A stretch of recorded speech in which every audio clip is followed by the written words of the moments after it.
darating ang panahon na mawawala tayo sa mundong ito. At kapag dumating ang panahon na yun, hindi mahalaga sa kung gaano karami ng pera ang naipon mo sa bangko.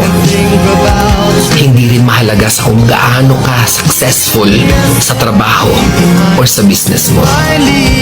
At lalong hindi mahalaga sa kung gaano kaganda ng mukha at ng katawan mo.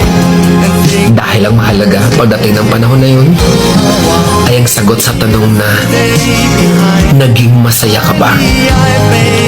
Nagawa mo ba ang kagustuhan ng puso mo kahit pag-gaano ka malito sa mata ng mundo?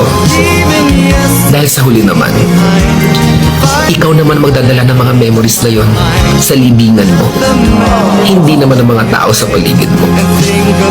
So make sure na bago pa dumating ang panahon na aalis na tayo sa mundong ito, siguraduhin mo sa sarili mo na magiging masaya ka at magagawa mo ang kagustuhan ng puso mo kahit pag-aano ka kontra ng mga tao sa mundo.